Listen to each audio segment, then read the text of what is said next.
आज ही Doubtnut app download करें। Doubtnut पर होगा अब आपके सभी मैथ्स, केमिस्ट्री, फिजिक्स और बायोलॉजी डाउट्स का सफाया।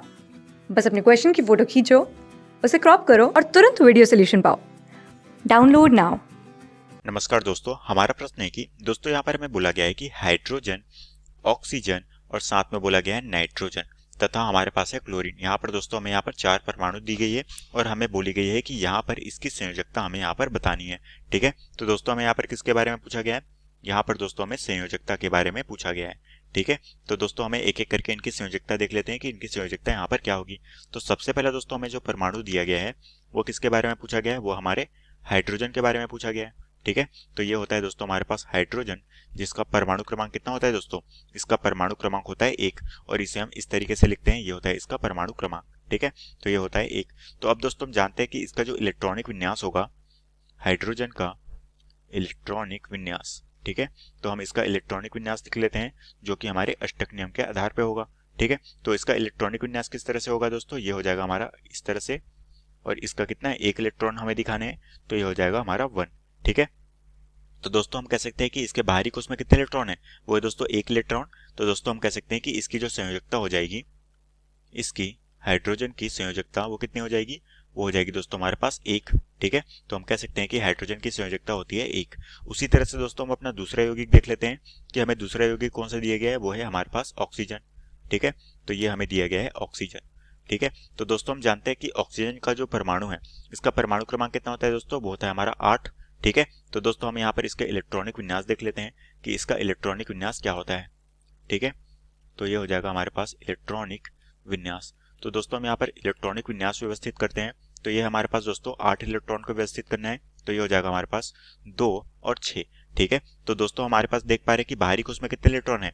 वो है दोस्तों यहाँ पर 6 इलेक्ट्रॉन है। ठीक है, तो दोस्तों हम क्या करेंगे कि ये जो ऑक्सीजन है वो क्या करता है? अपना अष्टक पूरा करने के लिए क्या करता है? 2 इलेक्ट्रॉन यहाँ से ग्रहण करता है। ठीक है, तो हम कह सकते हैं कि यहाँ पर दोस्तों जब ऑक्सीजन 2 इलेक्ट्रॉन ग्रहण करता है तो क्या हो जाता है? इसका अष्टक पूरा होता है। ठीक है, तो दोस्तों यहाँ पर कितने इलेक्ट्रॉन की साझेदारी हो रही है? यहाँ पर दोस्तों 2 इलेक्ट्रॉन की साझेदारी हो रही है। ठीक है, तो हम कह सकते हैं कि यहाँ पर हमारी जो ऑक्सीजन है इसकी संयोजकता कितनी हो जाएगी? हम दोस्तों कह सकते हैं कि ऑक्सीजन की जो संयोजकता हो जाएगी वो हो जाएगी 2। ठीक है, तो यहाँ पर आ गई ऑक्सीजन की संयोजकता। उसी तरह से दोस्तों हम यहाँ पर तीसरा यौगिक देख लेते हैं, जो कि दोस्तों हमारे पास तीसरा यौगिक कौन सा है? वो है हमारे पास नाइट्रोजन। ठीक है, तो ये हो गया हमारे पास नाइट्रोजन, इसकी हम संयोजकता देख लेते हैं। तो दोस्तों हमारे जो नाइट्रोजन का परमाणु है उसे हम n के द्वारा लिखते हैं और इसका परमाणु क्रमांक होता है वो होता है 7। ठीक है, तो दोस्तों इसका जो इलेक्ट्रॉनिक विन्यास होगा वो इस तरीके से होगा, जो कि होगा हमारे पास 2 और इसके बाहरी कोश में कितने होंगे? वो होंगे 5। ठीक है, तो ये हो गया दोस्तों हमारे पास नाइट्रोजन का इलेक्ट्रॉनिक विन्यास। तो दोस्तों हम देख पा रहे हैं कि इसके बाहरी कोश में क्या है? 5 इलेक्ट्रॉन है। तो दोस्तों इसको क्या करना है? ये दोस्तों क्या करेगा? 3 इलेक्ट्रॉन ग्रहण करेगा। ठीक है, और 3 इलेक्ट्रॉन ग्रहण करके क्या करेगा दोस्तों? अपना अष्टक पूरा करेगा। ठीक है, तो दोस्तों हम कह सकते हैं कि यहाँ पर कितने इलेक्ट्रॉन की साझेदारी हो रही है? तो दोस्तों हम कह सकते हैं कि यहाँ पर नाइट्रोजन में 3 इलेक्ट्रॉनों की साझेदारी हो रही है, तो हम कह सकते हैं कि इसकी संयोजकता कितनी हो जाएगी? इसकी संयोजकता हो जाएगी 3। ठीक है, इसी तरह से दोस्तों हमारा जो नाइट्रोजन है इसकी प्रवृत्ति क्या होती है दोस्तों? ये 5 इलेक्ट्रॉन त्यागने की भी प्रवृत्ति होती है। ठीक है, तो हम कह सकते हैं कि ये दोस्तों नाइट्रोजन जो है वो अपना 5 इलेक्ट्रॉन त्याग करके भी अपना अष्टक पूरा कर सकता है। ठीक है, तो दोस्तों हम कह सकते हैं कि इसकी संयोजकता क्या हो जाएगी?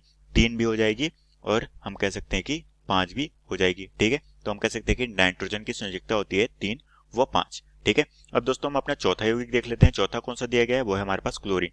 ठीक है, तो दोस्तों हमें यहाँ पर दिया गया है क्लोरीन।